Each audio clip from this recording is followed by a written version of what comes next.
Tuned in to Guardian Radio, your source for Destiny news, tips, and chatter. Sit back, relax, and embrace your destiny. Welcome everyone to Guardian Radio, the first and longest running Destiny podcast on the net. My name is Mark Turcott. I'm broadcasting to you live safely from the top of the tower, set behind the impenetrable walls of the city. And joining me this week, first up, from inside his closet, literally inside his closet, my morning Fireteam brother, K-Dub. K-Dub, what's up, dude? What's up, everybody? Yes, no, it is not a joke. It is not an anecdote. Yes, I do record from my closet. Literally. I wanted to say shout out real quick to my homeboy, Roy.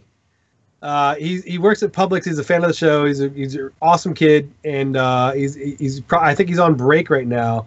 Roy, what's up? The hell with that lady in front of me writing a check, right? All right. So Roy, what's up? Awesome. Awesome. What's up, Roy? Thank you for tuning in. Okay, but you messaged me right away when you saw him at Publix. So yeah, very cool. Yep. Let's see him finally from the heart of Queens, our king of Queens, Mesa Sean. Sean, what's up, dude? Queens. What's going on, guys? Yeah, we got a lot of stuff to dissect, and I'm gonna try to. Well, actually, someone in my comment section coined the phrase "TTK Destiny 2," which it seems like as I'm looking through the rundown, K-Dub, all this stuff, you know, if it all hit at once with an expansion, this would be like a Taken King type of expansion. It really would. Major changes, but it looks like from what I'm gathering is they're going to be rolling it out slowly. You know what I mean? Kind of wish they all rolled it out at once. You know what I mean? Because then it would like have some serious gravity to it. But yeah, lots of stuff, and excited. Well, let's get into it here, guys. Real quick, though. First, what's up, everybody, over on Twitch, twitch.tv/Guardian Radio. We do this show live, usually on Monday nights, but again, we're doing it on Tuesday this week. But like we said before, keep following us on Twitter at Guardians of D. It's the best way to find out when we're going to be recording the show next, and just to kind of keep up with what we got going on. And what's up to people watching over on Sean's YouTube channel. So we are pushing the shows now with the face cam. So if you're listening on the podcast, you can see our ugly mugs over on Twitch or on Sean's YouTube channel, youtube.com/Mesa Sean. And don't forget, you can email us, feedback@theguardiansofdestiny.com. We have some great emails we've been asking you guys over the last 2 weeks. And I'll tell you, if you don't hear your email this week, you guys are giving us topics. We asked for them, and you are just dumping them upon us. So keep sending them in, because that's going to, of course, help fuel the show in the weeks to come. But, guys, this update gave us so much to talk about. And I think we just need to jump in with it. So let's move in here with our news segment that we call Dispatches from the Traveler. All right, guys. So this week we finally got the big development update from our good friend Christopher Barrett, game director for Destiny 2. And this is the one that everyone has been waiting for, clamoring for, wanting to know where Destiny 2 was going.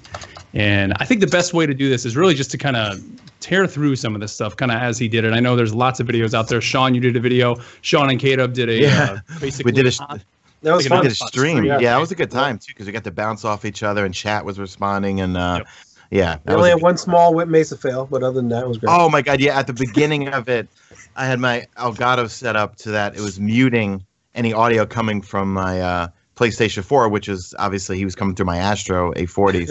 So for the first part, I'm having K-Dub read the initial paragraph because we were, kind of bouncing back and forth. Like, you read this part, I read this part, and I just see the chat. K-Dub, we can't hear him. I'm like, oh my god, what's going on? And then finally, oops, turned it up. Mesa fail. Nice, but that is up, right? You posted all that up so people can go and see all that. Yeah, so go watch that if you can. I'll try to get it in the show notes. But let's throw up. I'm going to throw up an image here in the stream, and people can see this over on the YouTube channel. And this was the image of basically the post-launch content. Is this what was originally planned for Destiny? Is that kind of what they're putting in here? Is that what this was supposed to be? I think this is new. I'm looking at it right now, but it's a low quality version of it. Yeah, but if you they wanted to, now it should be there. They wanted to clearly separate the difference between The purple is stuff that you paid for. So if you paid for an expansion, if you paid for season pass, seasons is stuff that's available, like to everybody. But I think they did that image because they want to emphasize stuff to do and rewards coming from if you bought expansions or you just playing the game. Eververse, if you notice, is all the way down and kind of almost grayed out because based on the feedback, they really want to move to getting stuff from the game, not so much on Eververse. I think the most important part is the middle, is the seasons part that says content that is available to all Destiny 2 players. Because that was one of the biggest complaints that everybody had was, I purchased Destiny 2 and I can't play Iron Banner. I can't do a faction rally. WTF. And, so they've fixed those things. And so I think what this is just saying, obviously, is an expansion you pay for. It's in this line. The seasons you paid for Destiny 2, you're going to get all of this content without having to do anything else. So I think they just wanted to set a clear line and it's all about expectations, right?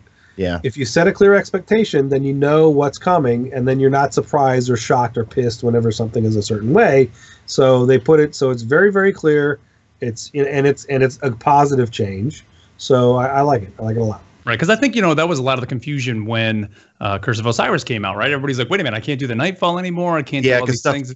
Yeah, people got locked out of content. Exactly. So I think them kind of setting this forward. And I don't think that you would hope that they kind of realized what they were going to do with some of that stuff with Curse of Osiris, but maybe they didn't realize kind of the big impact or the rolling impact it was going to have for people that didn't get the expansion. Because let's face it, Destiny is a living, breathing game. Most people buying Destiny or Destiny 2, the thought is you're going to buy the expansions because it's a continually growing game. They just weren't thinking about it at the time. So here it is now thrown out on the table. All the seasons, all that stuff, the raids, the Nightfalls, all that stuff, you're going to be able to get and kind of be able to get some of those new items along with the seasons. So this is something that, should have been addressed before, but now it's out there. And I think it's great that they're kind of moving forward and that they're making the changes that things like sparrows, ghosts, those type of things are going to be dropping from the seasonal content.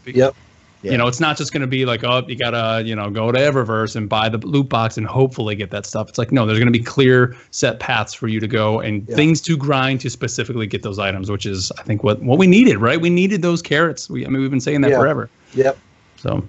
We'll talk about that a little more in the show, but I have it in the rundown when we talk about Eververse, but they absolutely needed to do those changes, and I think they made them, and I think all the things we're going to talk about tonight are positive, in the right direction. Is it a one push a button one time fix? No, it's going to take some time, but I think, like Sean has always said, we're in Destiny 2 vanilla, right? And so hopefully this is now we're going to head down the right path. We've got our roadmap that we wanted. Hopefully the changes are all positive, and let's see where we go from here. Yep. The only thing is, like ships and sparrows and ghost shells, they're kind of devalued a little bit. You got to admit that, because we were so used to getting them, like from Eververse. So now we can get them from endgame activities. What I hope they do from the go forward with the next expansion is really create unique. And we're going to talk about the raid rework. Raid reward. Hey, don't rework. give the whole show away. It's in the show. Okay. I don't do the whole show in 5 minutes. But Sean, no, I think that's a good point, because if they are going to begin bringing those things to, like here it is. It says the iron or the seasonal rewards are going to be in the Crucible strikes and Trials of a Nine are going to be available to all players. To make us want to chase those ghosts or make us want to chase those sparrows, they need to be unique enough to make you do it. And honestly, I think they're probably going to do that. I mean, what's the ghost you get from Curse of Osiris? What's her name? I can't believe I can't think of her name right now. Sagira. Like, I really want that ghost, but for me right now, I'm like, the grind of like having to do, and I know like a lot of people are like, no, the grind is fun and getting out there, but I think I'm gonna really wait until some of these updates come in, because then you're gonna be getting more rewarded by grinding at that point. Even though Sagira is going to be at the end, and that's kind of the ultimate goal, she's a very unique ghost. There's no other ghost really like that in the game. Yeah, it's Sangria. And we Definitely need the more best ghost shell out there. I mean, like, I bought the public event ghost shell. I deleted so many sparrows and other stuff to get it for Bright Dust, and I don't think it gives me any better reward. 'Cause it's a public event when we're supposed to get increased loot drops from all public events. I might do a test video this weekend or something like that, actually testing it out. But I have not seen any difference in my loot drops from public events from it. But the Sagira Ghost Shell is great.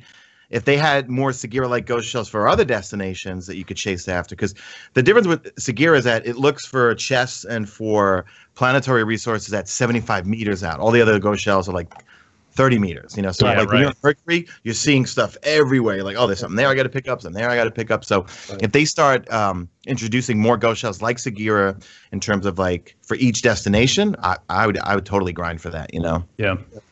Well, let's talk about Eververse. And here was their exact comments on Eververse, because people were wondering, are they just going to completely get rid of Eververse? Is Eververse going to be gone? Well, here's what he had to say. He said, Eververse, we recognize that the scales are tipped too far towards test at the moment, and Eververse was never intended to be a substitute for endgame content and rewards. So we'll be making 3 changes for the upcoming seasons. He says, we're shifting the balance of new content in favor of activity rewards over bright engrams. This includes adding ghost sparrows and ships. He said, to date, found only in the bright engrams, which obviously, to achievement reward pools. We'll provide a gameplay path to earn bright engrams and all contained rewards, including the event engrams. And they'll give players more direct purchase options and make adjustments to bright engrams to allow players to get the items they want more often. So what do you guys think of that? Being able to basically directly buy the items that you want. That's similar to Destiny 1. You know, Eververse I felt was really dumbed down in Destiny 1, which is a good thing. More things to chase within a game.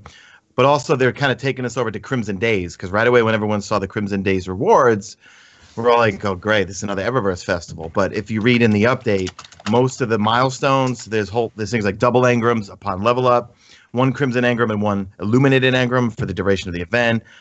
Crimson Engrams can drop from Crimson Days matches, from completing Crimson Days milestones in each. So basically, you could see the route they're going is they're trying to dumb down Eververse like they did in Destiny 1. And I mean dumb down in a good way, meaning that people aren't so focused on it because there's going to be hopefully more loot to chase within the actual game itself. Right. Yeah.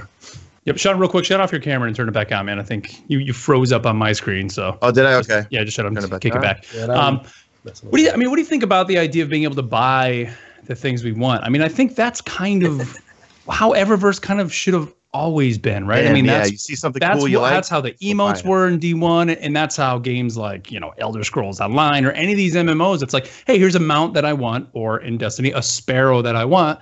Let me just buy it. And I understand for them, they make more money by having people pull the slot machine. But to me, it's a great change. You know, if there's an emote that I want, I'll go and buy it, just like I did in Destiny 1. If there's a sparrow that I want, I'll just go and buy it. Like, I think that's just the smart way to do it. And that builds, I think, confidence in your player base with the game. So I think that's great that they're going to do that. I think it's a balancing act. So, you know, they need to make money. They need to make certain goals, because there are absolutely, I guarantee you, goals and monetary, plateaus that they need to hit to achieve the stuff that they've contractually agreed to, or there's shareholder stuff, whatever. But the reality of, as a player, we don't necessarily care about that, obviously, but it's a reality of business. But if it's in the loot pool, and we don't want to grind for it, and you just like, I don't give a crap, I want that emote, you just want to go buy it, you can go buy it. Yeah. But if you want to grind for it and go grind for it, you can. It has to be both. You have to have both options. Yep. But that also minimizes some of the monetary influx, because if it's only paywall, believe it or not, with all the salt, more people will pay. Yeah. Than if it's in the loot pool, but more people are pissed. So it's one of those balancing acts that you got to, okay, so they've made the right decision, put it in the loot pool, and then, you know, I think we're still going to have options to purchase things if we want it and we don't want to grind for it. I mean, you know, honestly, I hope, well, I mean, of course, I would want everything to be there to be available for purchase, but I see them doing like, hey, 1 week, this is what's available. You know, like the selfie emote is available this week. If you want it, buy it, and then it goes back into the loot pool, or, you know, into the loot pool, which is fine. I mean, that's how it should be. Because then, you know, and then it's like, hey, it's a short time offer. You have this 1 week to buy it, and that kind of sucks if, let's say, you didn't have the money at that point, or maybe you missed it. But it's like, hey, that's cool. I think because then that. Like Sean was talking about how sparrows and things are devalued, those things wouldn't be devalued, because it's like, hey, for that 1 week, people could buy it, and then it's gone. And if you weren't there 6 months ago when it was sold, and suddenly you see a guy doing the selfie emote, and you're like, oh man, that's awesome. How did you get that? Hey, I played 6 months ago. That's the only time it was on sale. Other than that, it's just a random drop. Yeah. And then when it drops for somebody, they're freaking out because it's like, oh my God, I got the selfie emote. And it just puts value into those things. And so it's definitely, I think the way they're going to implement it now is definitely going to add a little bit more value to those items and give people a little bit more excitement when those things drop. But again, like we said, you need to make sure those things are unique and not just kind of the basic. The frustration with Eververse is that there's not enough stuff in the game to grind for. You know, I remember during Age of Triumph, my friends, you know, they were not brag, but they were joking around how they're throwing money at the screen trying to get the Age of Triumph gear set, you know, like $150, you know, like $200, because there was so much other stuff to grind in the game. They didn't care. You know what I mean? Right. So, let's just move on. We got to be inundated with cosmetic stuff. So they saw the thing of, okay, slippery slope, let's make it all cosmetic. But there's a bazillion cosmetic things. It's like it got to be too much, which devalued them all. You know, the reason that we wanted those certain things, the reason that you wanted that ship from the raid, Sean, is because of why? Because it was impossible to get. Yeah. Right. That's I've said it last week. The thing that gives value is rarity. And if by having a bazillion of them, you have 7,000 puffy ghost shells, who gives a crap, right? Mm-hmm. So they are beginning now with Crimson Days, which is coming February 13th. These changes are coming in. And so they're saying here, completing the Nightfall, the raid, and the Crimson Day milestone will give you a legendary emote, weapon skin, and exotic sparrow, respectively. And you're also going to now earn double engrams, which is great. So you're going to not only get the illuminated engram, but you'll also get the Crimson Days engram. So they're basically going to incentivize people to come in, play this event. If you like any of the items that are there, you're going to be getting both the Crimson engrams and the illuminated, which unfortunately with the Dawning did not happen.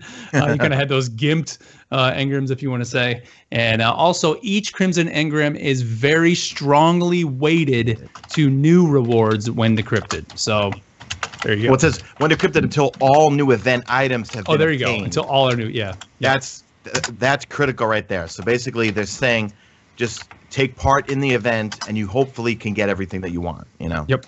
Which I think is great. I mean, that's kind of what we all have been wanting, right? Is to be able to get that. So let's see. Let's keep on moving in here. So Masterwork Armor. Armor's coming, yeah.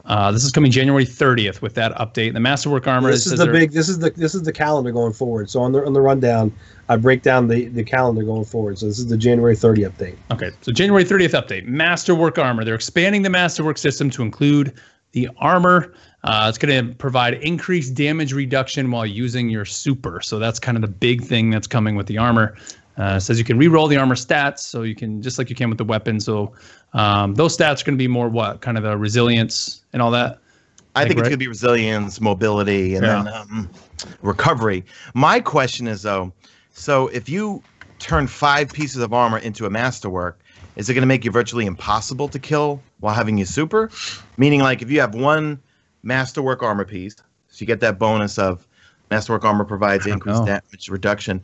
Do you have, because Christopher Barrett did tweet out a long time ago about kind of the basics of Masterworks armor, and they have to figure it out because you're obviously going to have 5 pieces. You know what I mean? Right. So it's like they got to figure out. I'm guessing it's going to be a stacking effect. Sean, I almost hope it is, right? Because that's kind of would give you that carrot, right? You if you get one piece and then it's just kind of that flattens everything out. You don't want that, right? You want to be able to get the 5 pieces. The only issue is what does that do to balance? Well, okay, PvP, there's 2 issues. Okay, PvP folks, they're going to complain because if it makes you, picture a Stormcaller with 5 pieces of Masterworks. Oh yeah, and they're like unkillable. That's going to be a problem. But for something like the raid, if I'm doing Prestige Callus or when Argos Prestige comes out, I'm going to want a full set of Masterwork armor when I'm in my super to not get killed. You know what I mean? So I see huge benefits on the PvE side. I could see some unbalanced things on the PvP side. So maybe, I'm sure we'll learn more about it when they actually roll it out. But I'm sure they are thinking, hopefully they're thinking about this on how it's going to affect PvP. Honestly, we could use a little unbalance in PvP. Make it more fun. I was thinking that, man. Yeah. I mean, like, when was the last time you saw a team wipe from a Stormcaller or Blade Dance? I mean, as soon as 3 people see that Arc Strider coming near them, you just switch to your energy weapon, and that Arc Strider is toast, Yeah. So... I mean, would it be possible for them, and I don't think they're doing anything like this yet in the game, but could they, and we've always talked about it, like balance things for PvE versus PvP, make it in PvE those pieces stack. In PvP, it's just as long as you have one piece. I hope so, man. I really hope they do that. Right? Maybe that's the way they balance it. But as of right now, there's nothing like that in the game, right? Because we don't have any Power Matters playlists. No. So maybe that's kind of where it is. It just would be like, you got one piece. That's all you need is the one piece, and it just bumps you down a certain percentage. But they did say a long time ago that every weapon was handcrafted. I'm wondering if it's the same thing with armor. That if if the weapons are handcrafted and something becomes a problem, they could just quickly go in and tune it because they have static rolls. Well, armor is probably, which they stated before D2 dropped that they can do. Yeah.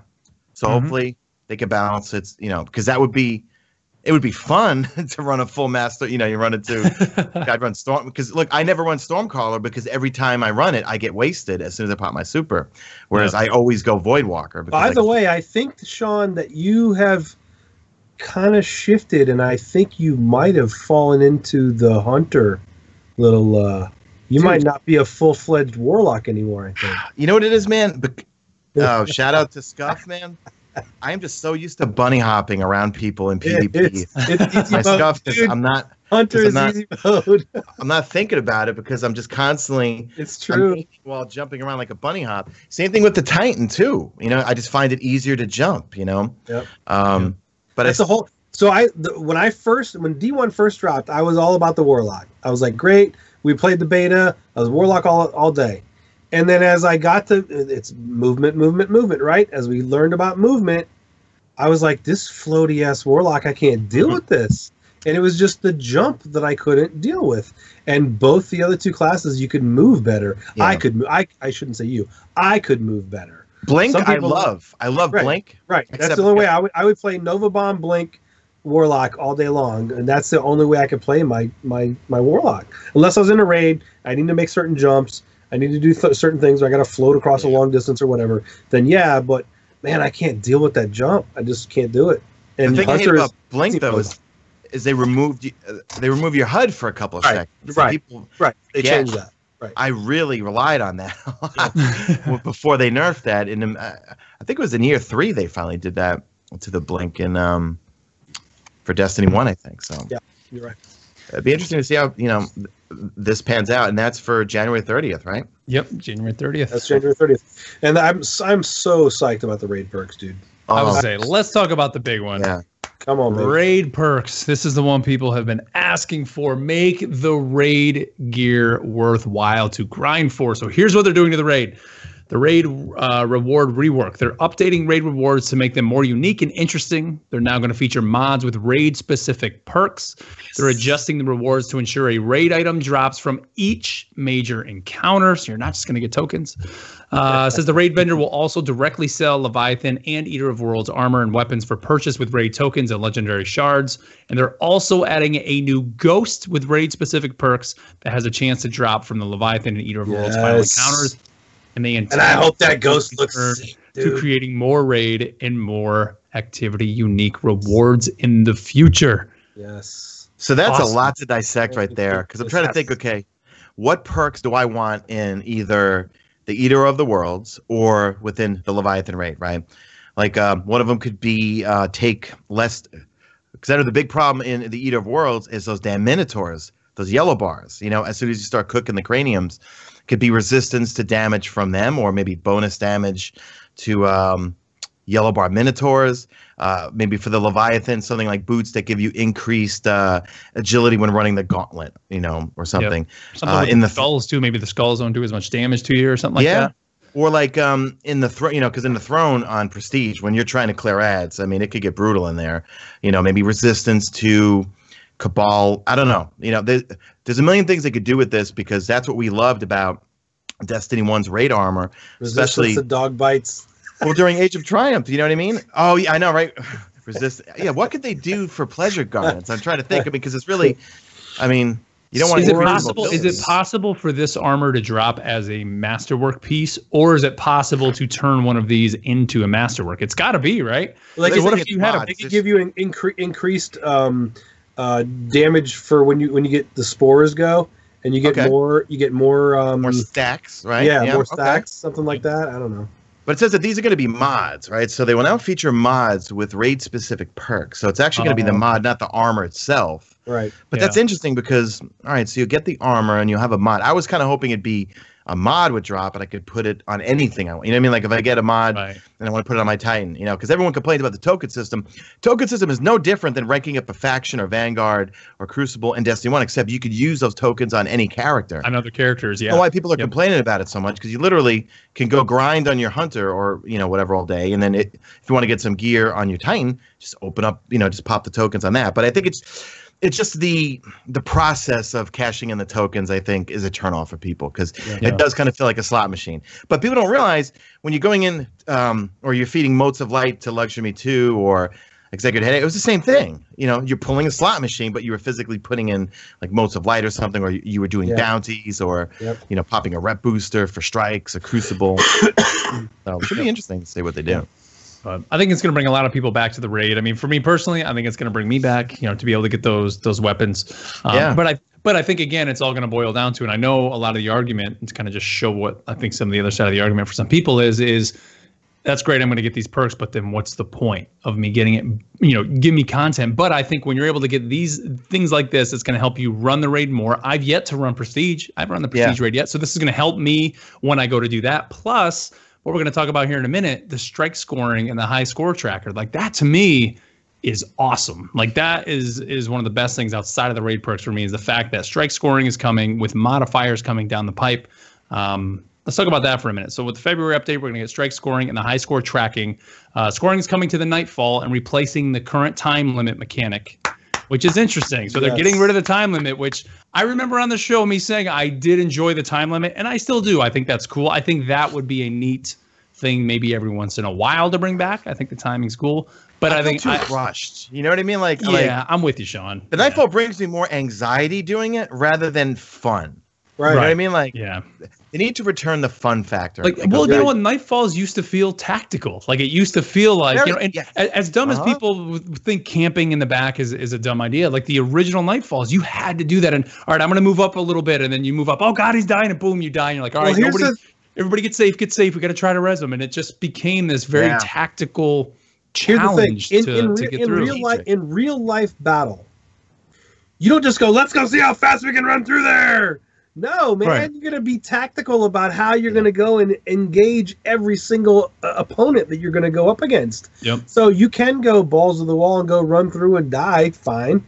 But if you don't want to die and you want to be tactical and you want to be skillful and you want to be, you know, snipe people and head glitch and do whatever you want to do, go for it if that's the way you want to play. You want to give people the ability to play whatever play style they want to play.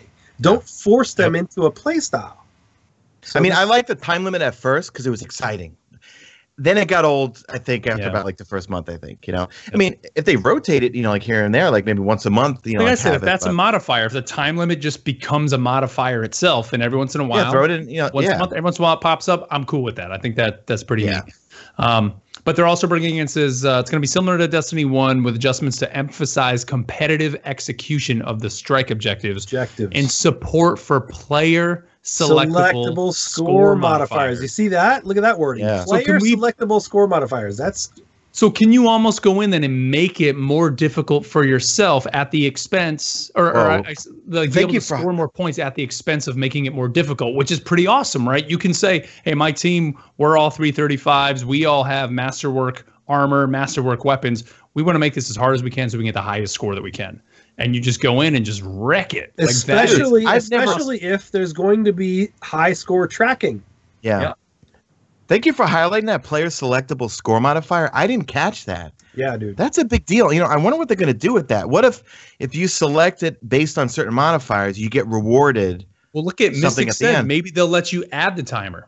Like maybe it doesn't have the timer, but it's like, hey, you can put a timer on, and if you do it in 15 minutes or you know whatever the timer is, you get X amount of points.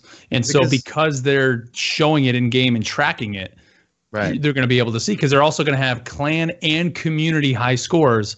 Those are in the works. I don't think they're going to come right when this launches, but hell, man, if you look at Christopher Barrett's Twitter feed since the update. He's been clarifying some things, and someone asked him, don't know if you've answered this or not, but any word on strike slash lost sector specific loot being worked on?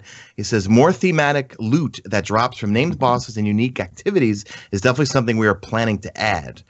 I mean, you know, there's a lot they could do with strikes. There's so much they could do with strike scoring, with this whole us selecting the score modifiers.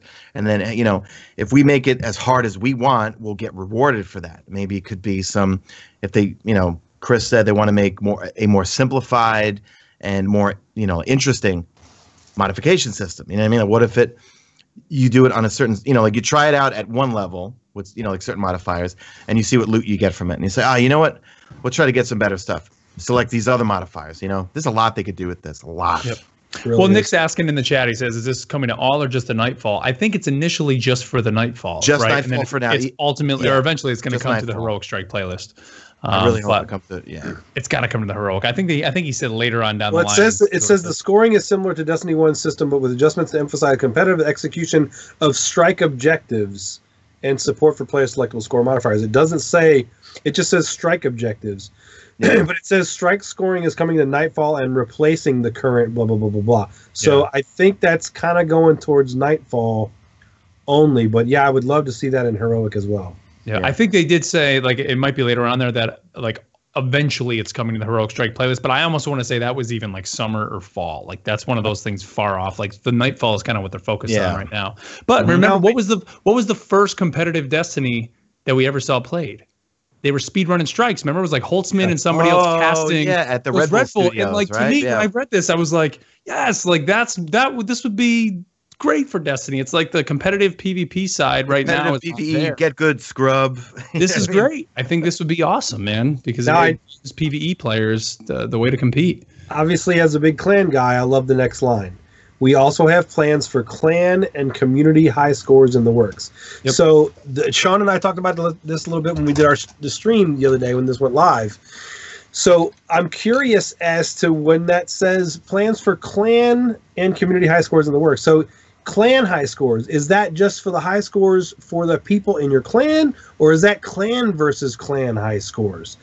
That's what I would like to see. Yeah, that'd be I would like to see some sort of a scoreboard with your clan, who had the highest scores, which clan had the highest scores, those type of things. Those, you know, we talk about this. I remember a million times we talked about back in D1 where, you know, you've got that board that was there. It was just, you know, gobbledygook and right. text.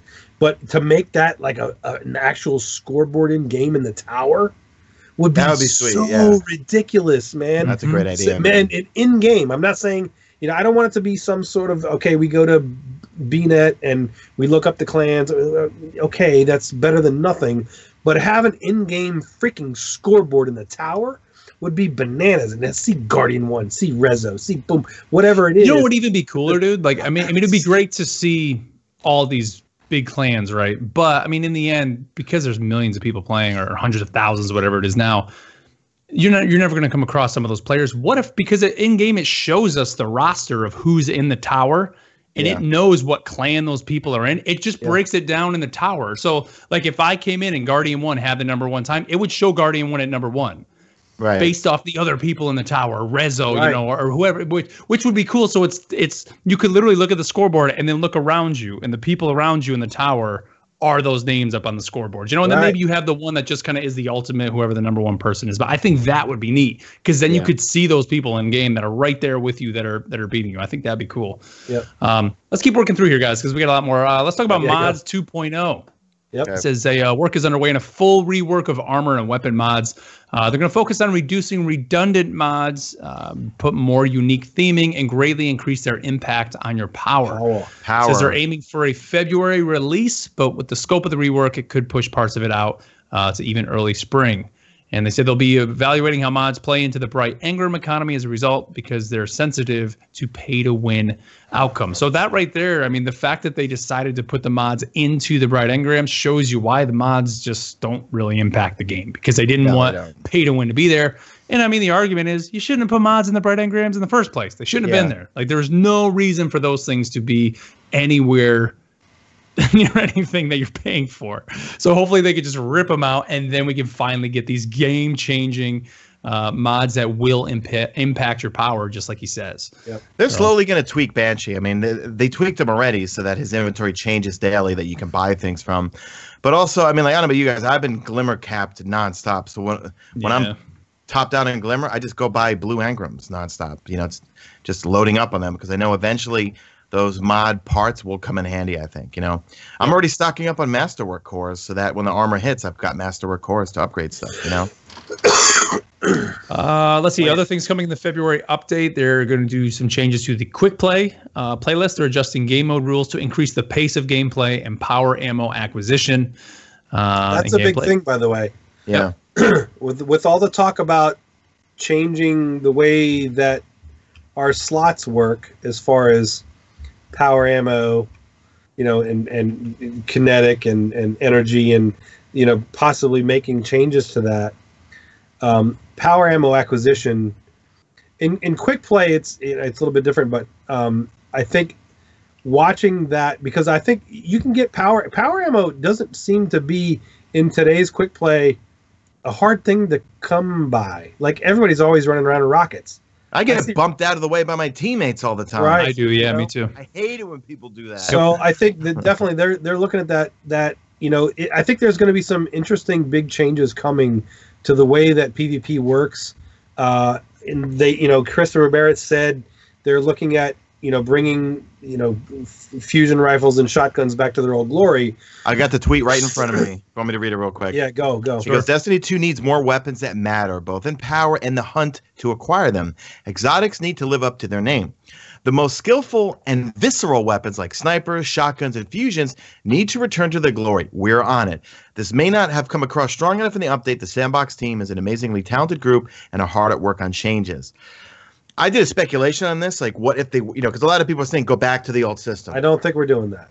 No, what I think they're going to do is they may drop some snipers and some shotguns and some fusions in as energy weapons, but then, okay, so everyone's like, well, then that's all anyone, they'll just run around with their shotgun, you know, the whole time. If they were to do that, because I don't think they would change it, whereas, you know, they're going to go back to the old system.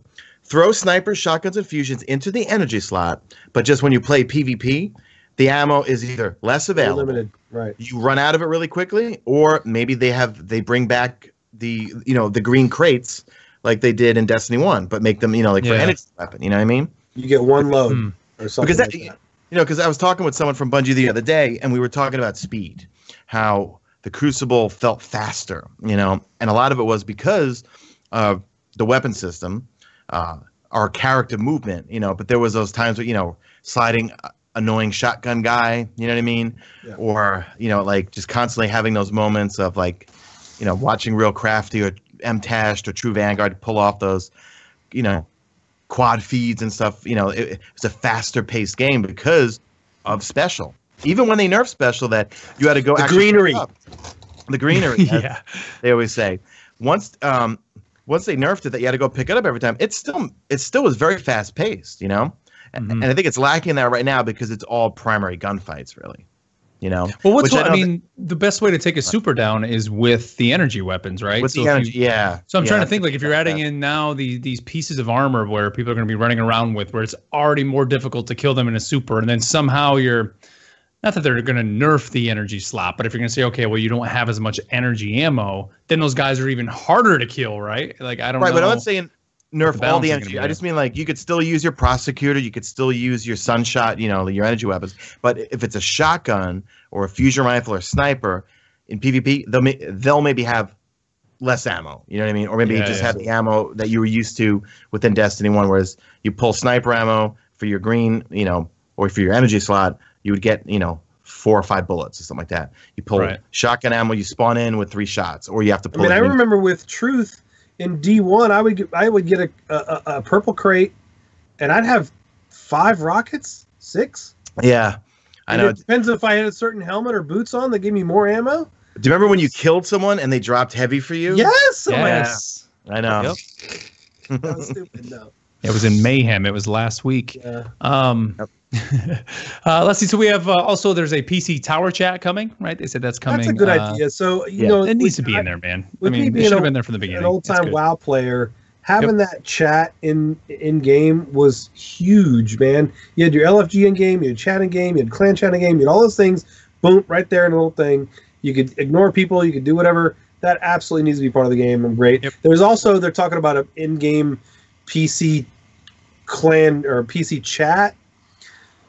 That one I didn't even put in the rundown because people that are on PC are already in Discord. You know, So, but the chat, I like text that. Chat definitely needs to be there. Yep. Right, absolutely right. And then the other piece here coming in February too is the Fireteam members will be available on your destination map, so you'll finally be able to see them, members of your Fireteam on that map. You don't have to ask where they are. I mean, and actually I think we're going to do a post stream after this, Kate. I mean, one of the things we're going to do is probably go do our flashpoints, and it's like, all right, which landings pad or whatever you go into next, you got to call it out, and it's like, come on, man, like just he's in the gulch or the sludge. It's just the worst. So that's good. I mean, that is a huge quality of life update. When I read that, that's huge. Let's see, spring 2018. So this is the next expansion. This is what they're planning on bringing with the next expansion. And this is now actually some stuff independent of that. But I think this is all going to be timed at the same time. It is, yeah. It'll probably drop with it. Yeah. They're going to deliver a bunch of new features. So it says every player will get things in this category. So the big one that is coming is Crucible. So they want to give players new reasons to play, more variety and balance improvements are coming. Spring's also going to bring in the long-awaited thing that people have been waiting for. And I want to even say people who have been fans of Bungie going back to the Halo days. I mean, this is what we've been waiting for. Is rankings in the Crucible, a ranked playlist. So, and they're actually going to do 2 different rankings, which I think is a smart thing for them to do. Beginning with Season 3, they're going to introduce, the first one is Valor, which is a progression rank that goes up as you compete in matches. Winning helps you move up faster, but there's no loss to your progression. It basically shows how much you love the Crucible. You lose your ELO or whatever your Valor rank is doesn't go down. Glory is the big one. Glory is a progression rank where it goes up when you win and down when you lose in performance. It's a true ELO system. Yes, so that's pretty much the big one. So how are you guys feeling about that? If it makes the streamers stop complaining about Crucible, I'm all for it. But no, from a casual PvP scrub like myself, it'll be interesting, because, like we'll go in and say, like, you know what? I wonder what my rank would be as an average player. You know what I mean? And if it means that the big PvP streamers stream more and play more Crucible, that's good for the game. You know what I mean? If they're grinding to see who's going to be the best of the best, just climbing the glory progression system and see, I'm all for it. It's better for the community. It's better for the game. That first comment was just kind of joking around or whatever, snap. But that's all they complain about. You know what I mean? Right. They want ranked play. Well, you got it. Use it. The cool thing, so I've had some comments on Twitter with some other people, and people being pissed about why don't they show KD anymore? Why don't they show green bar, red bar, any of that stuff? They stated a long time ago why they're not showing that stuff. Yeah. And it was to reduce salt, honestly. But I think this is the right way to do it. You've got 2 different playlists. One, you keep ranking up. The other one is an ELO system, which is what the image that Mark is showing on screen, which shows like there's a 5500, a 5000, a 4235, and a 5425. As you keep going, you're gonna, when you get to see that dude that's 7000 glory rank, you're like, oh god, I don't want to go anywhere near that guy, right? Mm-hmm. But and it's going to be more of an ELO system, and that's great. And then you can also, hopefully, what'll happen is going forward, once you go to do a match and you're in the glory playlist, then it's going to match you with similar ranked ELO or glory ranked people. That's the thing that he didn't mention. And when you look at that image, all it says is competitive. So my guess is competitive is just going to be as it is now, just with this glory ranking on top of it.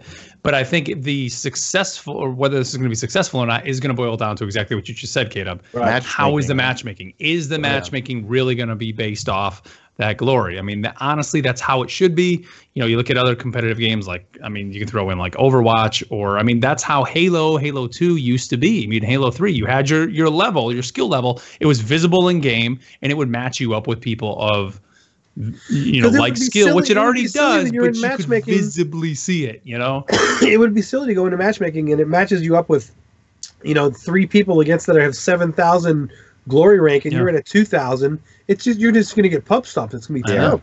You know, there should be a buffer of 1,500 points or whatever it is, where, you know, if you're within a certain tier, you get matched with other people in that tier, and it allows you to, as you win, maybe get to the next tier. I mean, that's how MOBAs do it. You know, you have diamond, gold, silver, bronze. You have all those, and I almost hope that they introduce something like that. I mean, how cool would that be if there was like an aura you could put around your character? Like if you're in diamond, sweet, whatever, you glowed a certain color or whatever. Like that would be cool, and maybe that's something they're thinking about. You know, I doubt it's just going to be this one ranking number and that's it. There's got to be something else. And I mean, you look at what Overwatch does. What Overwatch does is they have their seasons, and their seasons are more like a competitive season.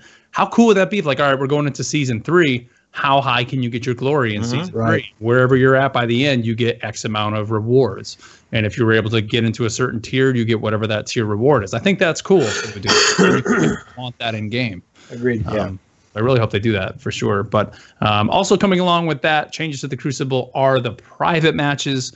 So that's huge. You can finally, hopefully now we can really start getting some true Destiny 2 competitive matches, competitive tournaments, things like that really coming in. But guys, to me, one of the best things coming, 6v6 is returning to Destiny 2. It's coming. There's going to be a 6v6 playlist. Of course, it's going to be in the private matches. Man. Okay, awesome. My question is this, though. How are they going to pull this off? Because there's two scenarios. The maps right now are meant for 4v4s, correct?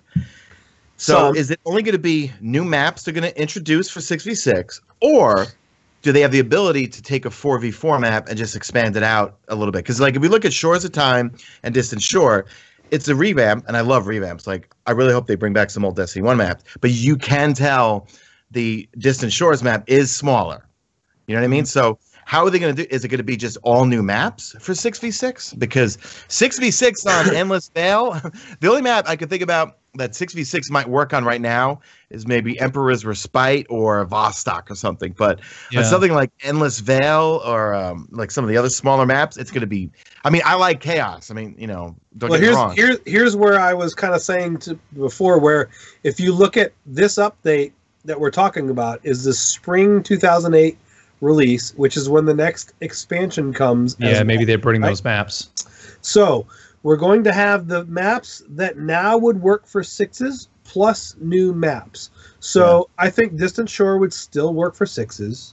Yeah. Vostok, yes. The other one you mentioned, yes. There's probably one other map in there that I could. What's the map with the man cannons? I forget. I know what you're talking about, though. The man cannons? Work. Where you can shoot across. Yeah, you can shoot across the different sides. That would work for 6s still. That would work. And so there's 3 or 4 maps that would work for 6s now. They're gonna have to work out spawn points. Yeah, spawning's gonna be a big trapping issue, has been a little bit of an issue still. So you got to make sure the spawn points are tweaked a little bit, have the right maps, and then the new maps that come in with the expansion are going to go along with the 6s, and I think we'll be fine. So I'm really looking forward to this. I'm telling you right now, everybody's going to be jumping in 6s. If you want, I can tell you right now, if you want to find a quick match, everybody's going to go to 6s. And it sounds funny because you need to find less people, right? Or more people. Yeah. You're going to find more people. Yeah, it doesn't make sense, but it's like, nope, that's where people are going to be. Everybody's Hell yeah, man. Absolutely. You know, it wouldn't surprise me, you know, how Destiny 1 evolved and changed, radically changed from vanilla to all the way to Rise of Iron, you know, to Age of Triumph. It wouldn't surprise me if down the road, quick play, let's say a year from now, is all 6v6 and competitive is all 4v4. That would make sense, Sean. Yep. That's how it was designed, I think, Shawnee. That's the reason that, look, we've said this all along. All these drastic, crazy changes that they made to D2 were due to complaints of people from D1, specifically a lot of them, the competitive scene. Mm-hmm. They wanted 4s, competitive. Your stuff that you go watch tournaments of, they're playing 4s. Yeah. They want balance. They want all that stuff. They want smaller maps, you know, longer TDKs. They made all that stuff happen. Static rolls, all of it, and it broke the game. Yeah. Yeah. And so, but what we've said all along is, give us choices.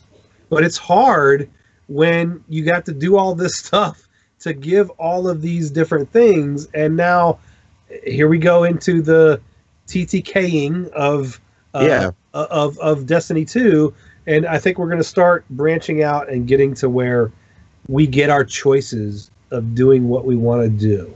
Because like if you combine 6v6s with what Christopher was talking about with more skillful and visceral weapons like snipers, shotguns, fusions, I mean that was the fun part of on a big map.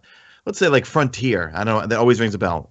If I wanted to try to be annoying sniper guy on Control on Frontier, I'd be the one that would go on the opposite side of BDOM and try to pick people off, from across the map. You know what I mean?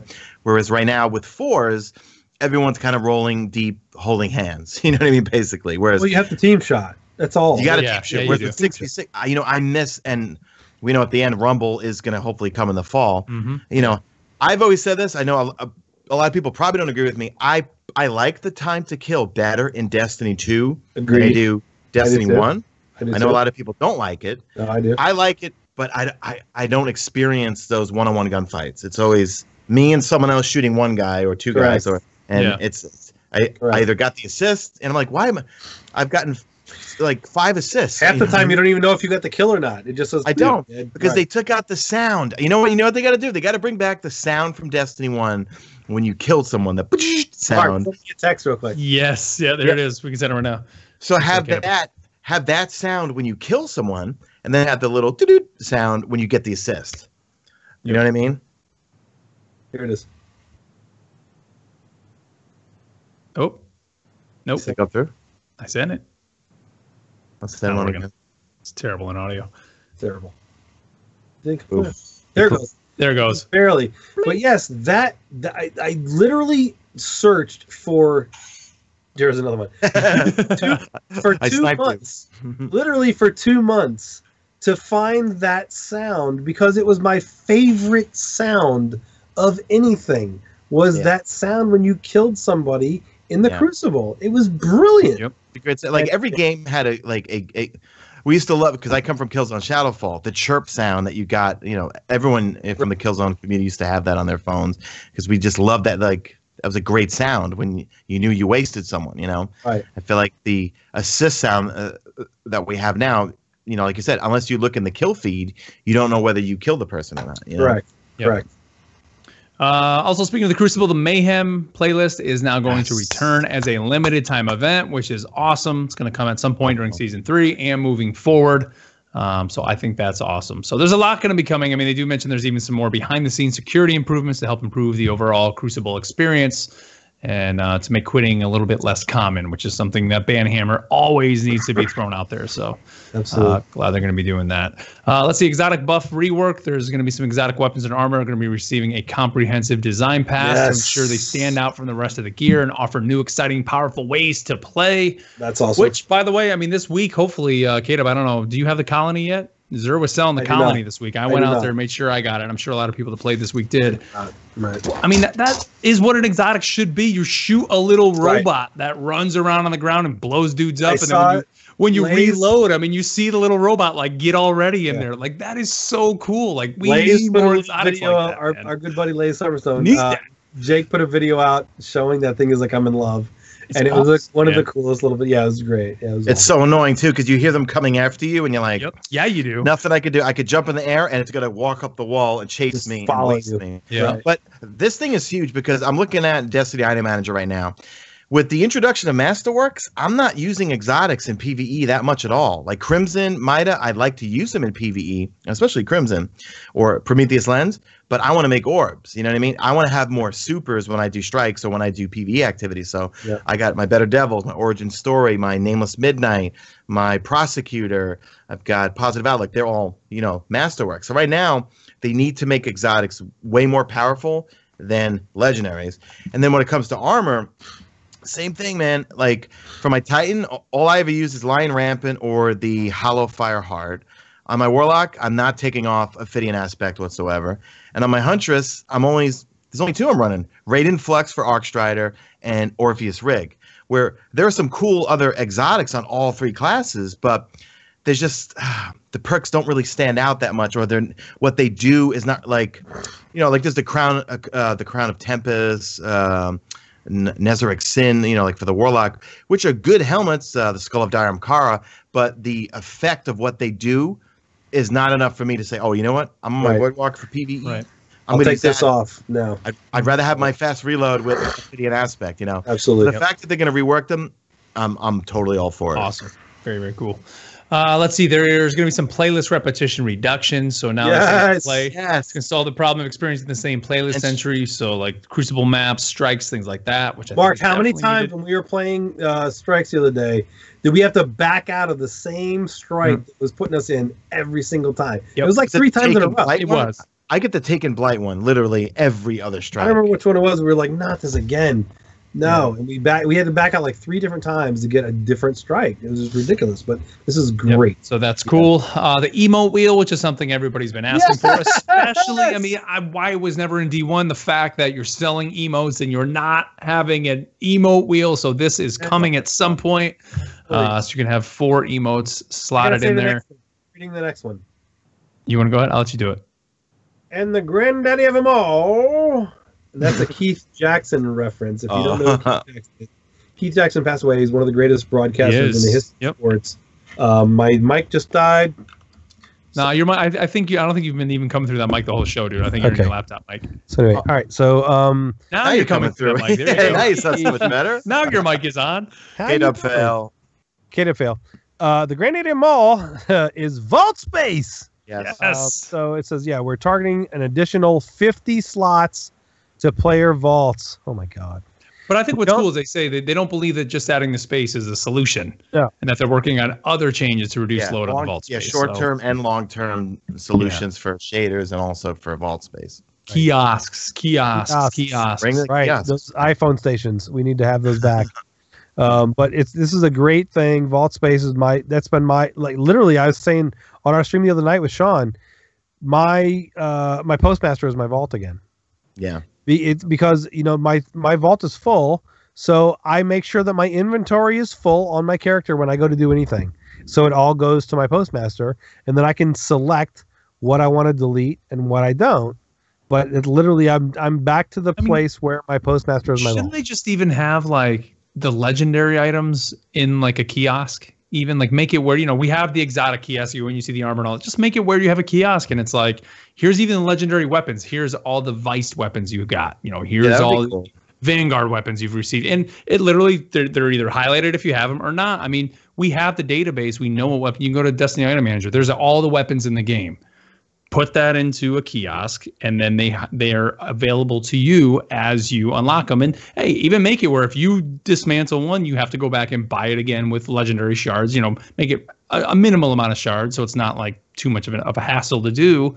But I think that just solves it. And then people are able to collect that, and then you put in emblems for you've collected all the Vice weapons, you've collected all the whatever weapons. I think that would just be cool if they did it that way, and then that would kind of solve it. I would think.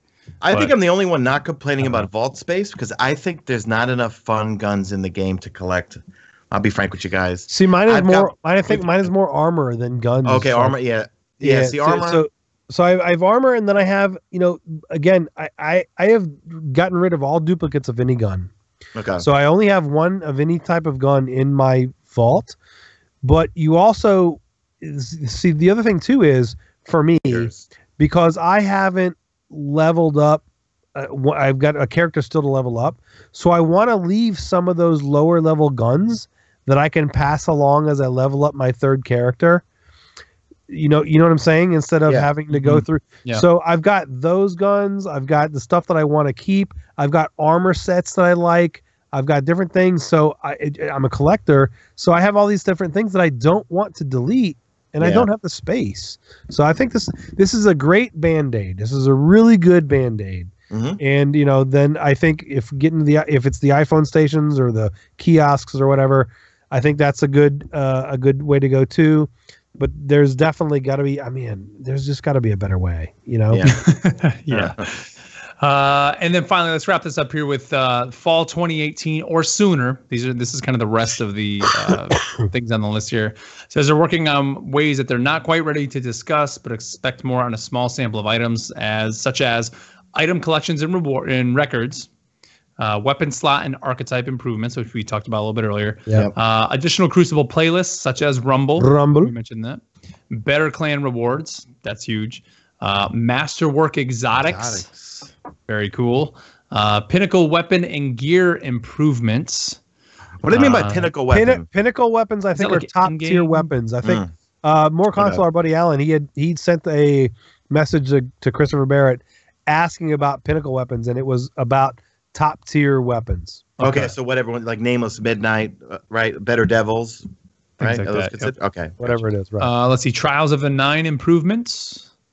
What do you guys think needs to be improved there? I mean, I think if they bring in some of the Crucible changes, that may just bring the changes with them, right? Might work itself out, I think. Shaders and dismantling, that is huge. Being able to dismantle. Group dismantling would be great. Yep. The future of guided games. I mean, that's something that we talked about here. Like, what is the state of guided games? Is it working? Is it not? And then address solo versus fire team matchmaking, which is great. So I think the ranked playlist is gonna solve that. I think it is. The one thing that I want to point out from that, though, is the item collections and records. Bring the record books back. Do you remember getting Rise of Iron and cracking the seal on it, or the Age of Triumph book? You cracked the seal on it, and there was how many pages did Age of Triumph have? You know what I mean? And they would make you chase those emblems, those like rewards and stuff. Even if I didn't really care for them, just the completionists. I'm not even sure that's the right word, but the completionists that we are. If I have a record book with things to do in Destiny 2, regardless whether I want the emblem or shade or whatever, I'm going to go complete it. You know what I mean? Because when someone sees me with that whatever emblem on, I did everything on that record book page for the raid. You know what I mean? Like, I love the record. I really hope they bring those back. Yep, definitely. It just gives you, I mean, that's why even as simple as the milestones are in the game right now, it directs you things to do. And the record books were that. It just directed you here, okay, you need to do this in the raid, and you would go out and go for it. I mean, it's same reason even why achievements on like the Xbox or PlayStation work, because it's like people go in there, not that I really care so much about the achievement score, but you see things that you can do and maybe play the game differently, so it just gives you something to chase to do it. But overall, guys, I mean, now that we've kind of dug through all this, how are you feeling now? I mean, personally, for me, I think these things are obviously things that we all wanted. I mean, deep down, kind of the cynic in me looks at it and says these are things that probably should have been there from the beginning, right? That's the big thing everyone's been complaining about. It should have been at the beginning or whatever, But again, the funny thing is, hindsight is 20/20, right? Exactly. And the changes that they made going into D2. When we first saw them all, we were all like, oh my God, this is great. Yeah. This is going to be the best thing ever. Yep. Fours and this and that and static rolls and no more. Blah, blah, blah. We thought it was going to be awesome. And then it wasn't. So, okay, you can't just snap your fingers and change it. Right? So. Yep. But I will tell you, man, the changes that are here are definitely going to make me want to play that much more, and not only just come back like I did with Curse of Osiris for like a week or two and have some fun and then kind of fall off and dabble in. Yeah.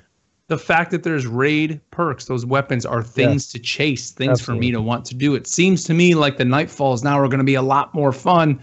Yeah. Eventually, when they bring in the modifiers to the heroic strikes, those are all going to be great things. And when a lot of those changes come in the spring, if that expansion, which they're working their butts off to try to put a lot of content in there, if they can deliver more content than maybe what was originally planned, just even if it's just a little bit extra, give us maybe another strike or two or whatever it is they're going to do with these changes coming in, I think they're great. And for people that maybe left the game maybe after a week or two, those who dove in, didn't get in the expansion, when you come back to the game now when all these changes are in, it's going to be great. Yep. The only concern I have is that because I love all these changes, to me it's TTKing Destiny 2, correct? Mm-hmm. I think it would have been more impactful if it all hit at once. I mean, like, can you imagine if all of this was hitting? We got an expansion coming out. But Shawnee, real quick, they can't. They can't. If they did this all at once, so many things would get screwed up. It would be a nightmare. Just that. I think they just. I was just talking strictly. Listen, I'm going to be happy with these changes, but I'm just saying from the community perspective, slowly rolling these things out, I think is the smart thing to do. But from an impactful way to appease the hardcores or appease the community, I think it would have made a huge slam dunk if like new expansion, new content, new stories, new strikes, and the laundry list of what we're seeing right now would have been a huge impact, I think, you know. Yeah. But I'm loving these changes. I'm still playing the game, so for me, this is all gravy. The fact that they're adding all this stuff, I'm gonna have a good time. My raid crew that I play with, you know, like we did the raid lair a couple times last week. We're all ready for these changes. You know what I mean? Like we're foaming at the mouth for them right now. You know? That's awesome. Well, I mean, that's the thing for me that I've been thinking as Caleb. I mean, we honestly have not been running the raid literally in months because there's been nothing really to chase right now in the raid. However, now when I was hearing all this with the raid perk weapons and all that, I was like, man, we really got to get in there to practice and get back to raid ready and get our crew back together and start raiding weekly. Because to me, the raids were the best part of Destiny 1, man. And I just loved getting together with people every week and doing that. And, you know, it's just been kind of a bummer, I think, over the last few months, not having the drive to continue doing that. And honestly, I think these changes for me are definitely going to bring that in. You know, I want that raid ghost. I want it. I don't even know what it looks like yet, but I want it. Just because, what perks could it possibly have? I don't know, man. Raid-specific perks. I mean, is it maybe increase raid loot? I mean, because right now, I mean, ghost shells just really have more tokens or something. I hope it has some sort of perk that benefits you in the raid. You know, why don't we have raid ships anymore? I know, man. I really miss ships.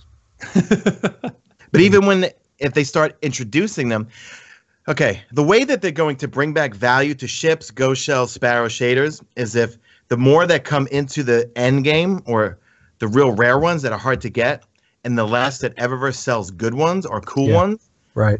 They need to bring back the value to them, because right now, if they drop them all right, you know, like within Crimson Days and so forth, you could still get them from Eververse, you know. But if they start, you know, like the Sagira shell, you see someone that has it, they forged all those weapons, you know. So what I think Bungie has to do from the go forward for the rest of Destiny 2, and also Kotaku supposedly reported that they started working on Destiny 3 already. Jason Schreier said that. But if they start devaluing what Eververse sells and adding value to that stuff, sparrows, ghost shells, to give them unique perks and things that you can only get, and you can only get these items from playing the game, that's what they need to do for the next 2 years or however we have, you know, like for Destiny 2 to bring back value. Because right now, if I see a ship, I bought the Ikora ship last week, but I bought it with Bright Dust. You know what I mean? Like, see, ships mean more to me than sparrows. Yeah. Because a sparrow, it's just you jump on it occasionally, you go from point A to point B. Fine. Nobody really sees that.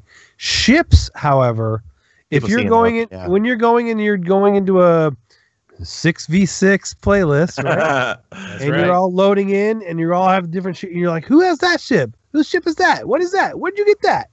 That's the stuff that's cool and fun. It's a loading screen nugget, and it's really, really cool.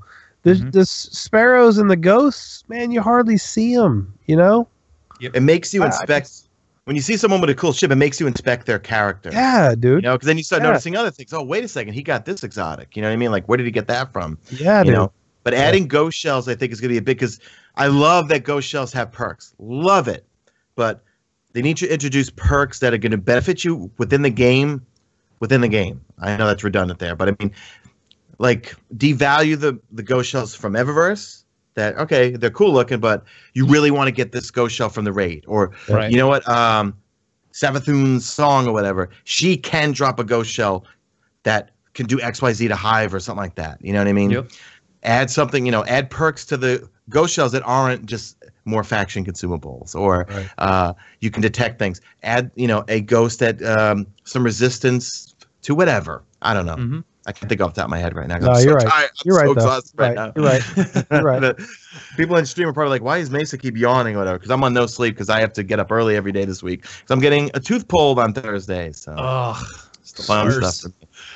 All right, well, let's move on here past that, guys. Again, send us your emails, feedback@theguardiansofdestiny.com. We'd love to get your thoughts on what you think of the development update. I mean, people have been tweeting us. You already have been emailing us, but send us more emails. We'd love to hear your thoughts. And, you know, again, we read your emails all the time. But also, you can email us or find in the show notes the link to our clan spotlight. If you're looking for a clan, or if you think your clan has what it takes and you're looking for some new members, send us some info about your clan. And, Kato, I'm going to let you take it over here, the part of the show where we basically spotlight these clans. So what do you got for our clan spotlight this week, man? Absolutely. So we, you know, we asked for some people to send us some clan spotlights. They absolutely did that. and I selected one that is an Xbox clan, and it is Strike Team Honey Badger. Woo. It says we are an active clan with 50. Exactly. Our honey badgers are like vicious, aren't they? Just on your face. Yes, absolutely. I love it.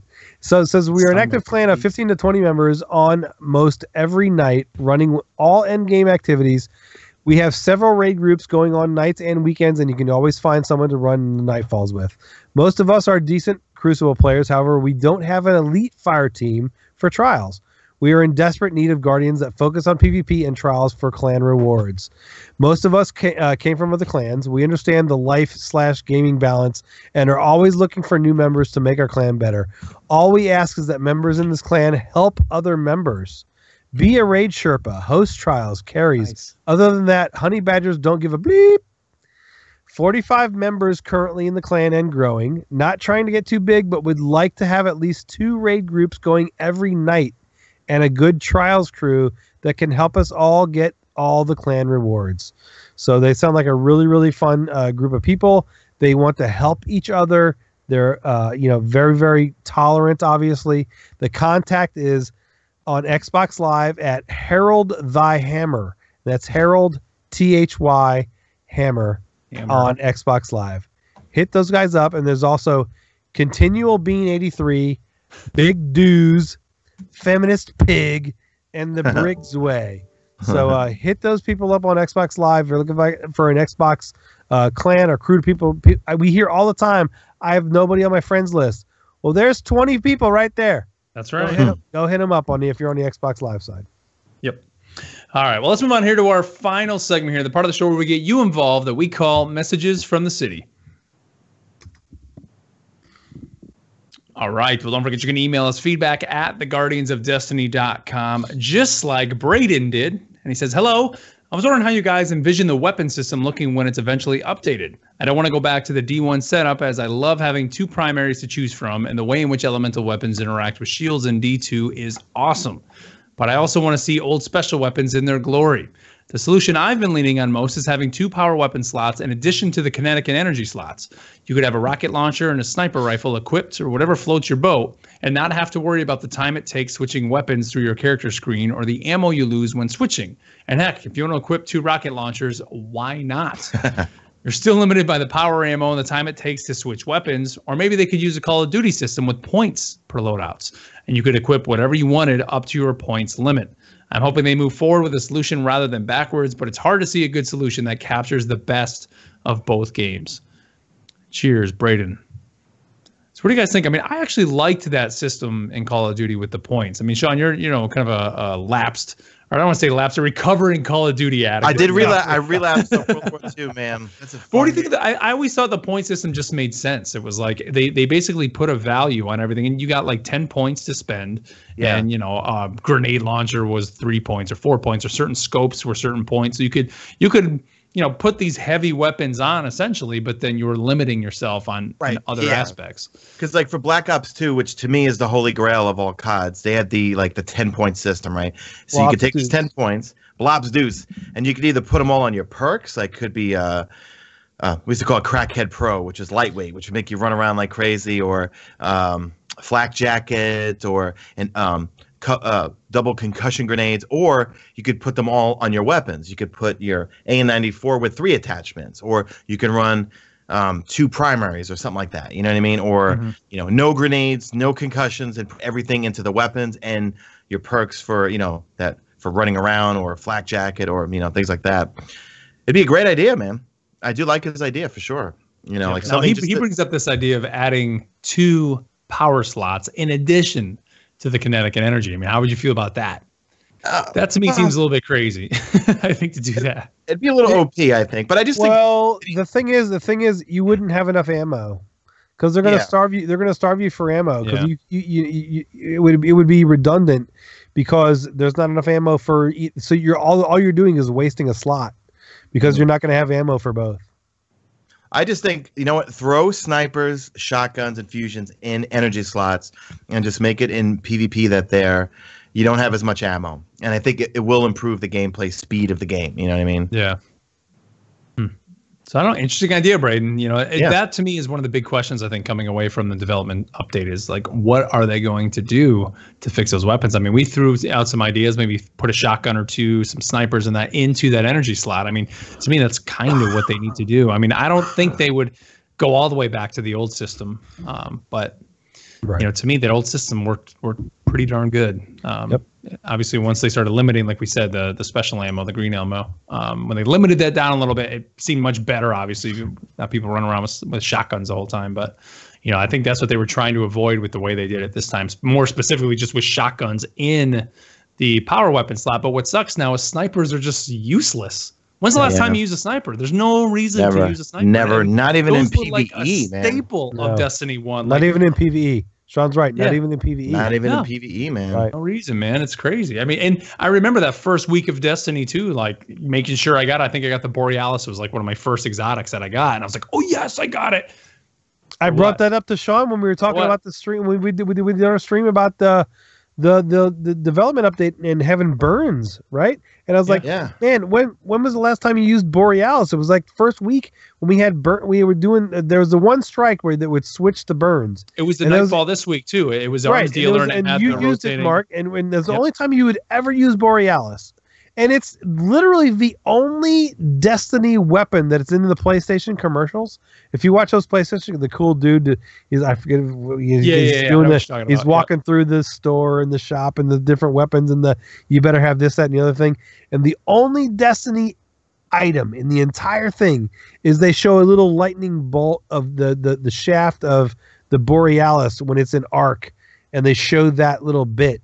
It's the only gun that made it into those incredible commercials is Borealis, and it's worthless. Yep. I do use snipers once in Destiny 2. Every now and then you get the daily milestone, get 10 sniper kills in the trust. Yeah, but just because you're trying to achieve that accomplishment, that's it. Yeah, it's a joke. They're literally trying to use the snipers. Because other than that, I mean, that was the DPS thing. Like, remember doing the Undying Mind strike? Yes. Hit the back with your longbow.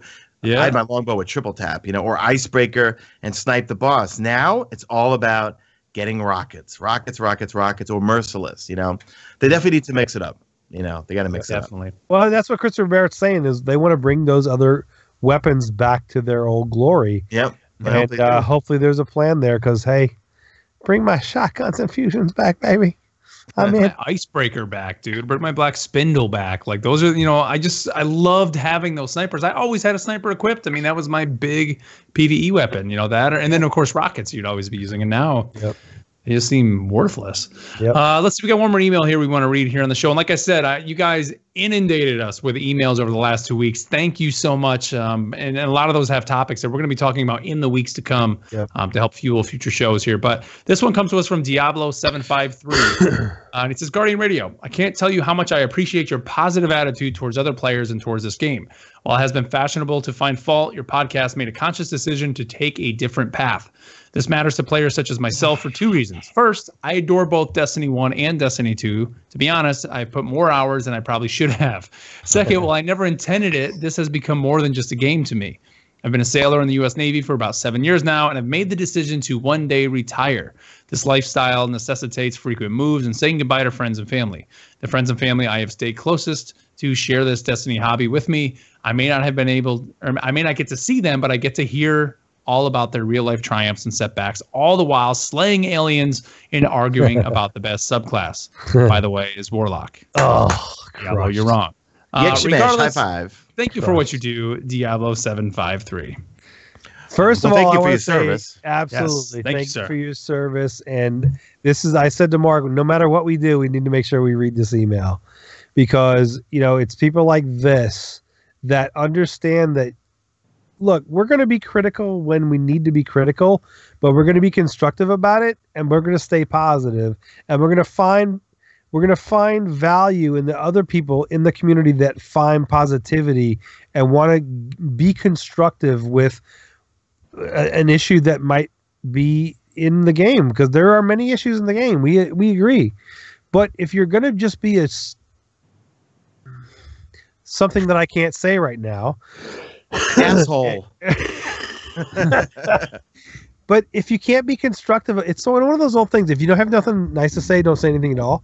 But they want to say something because it's monetarily helps them or whatever. Fine. But we absolutely have made the conscious decision to be positive. You're absolutely right. But we will also come, if there's an issue, we'll say there's an issue. We have no problem with that.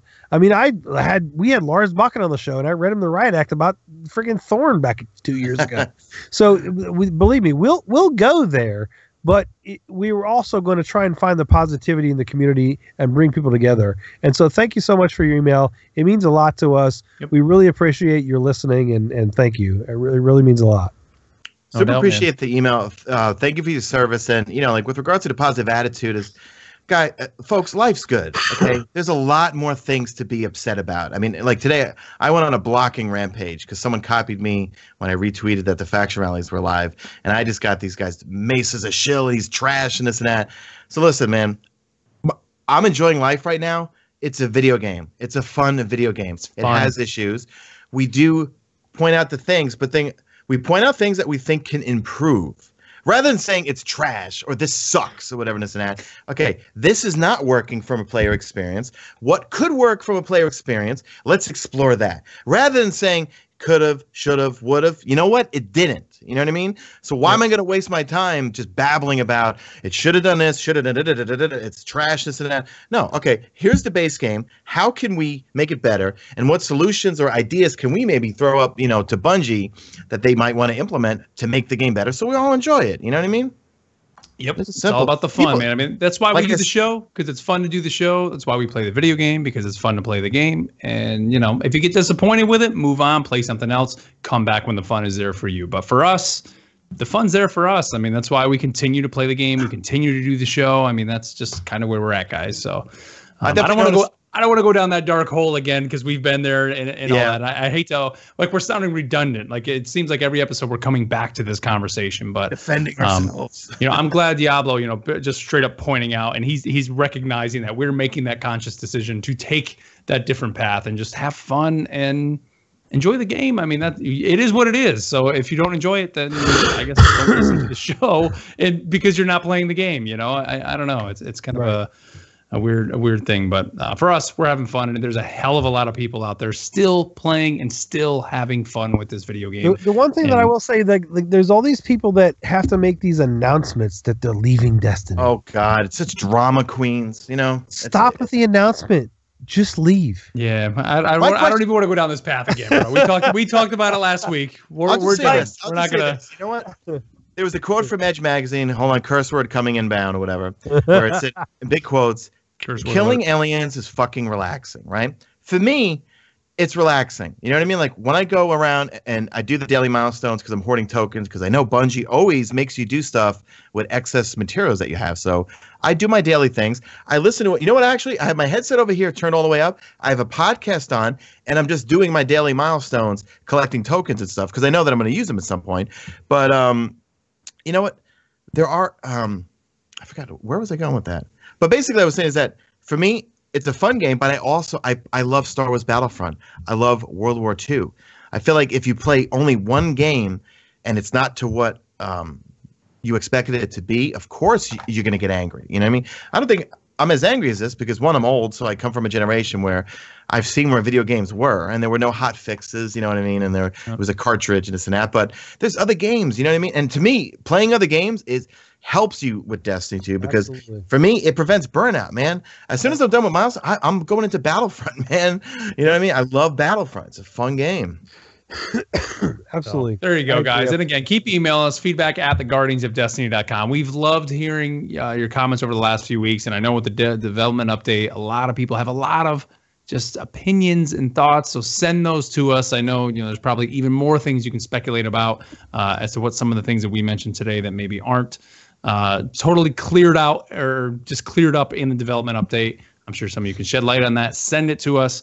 And, next week, we're definitely going to be back. We will be back Monday night next week at 8:30 p.m. So if you want to be here live on Twitch, you can tune into us, twitch.tv/Guardian Radio. Thank you guys over in the Twitch chat for being here. Seems like the video worked a little bit better this week. I think, I know some of our cameras froze up a little bit. We kind of were dropping here and there, but I think overall, I think it definitely went much better. And if you want to see our ugly mugs, you can find them at youtube.com/Mesa Sean.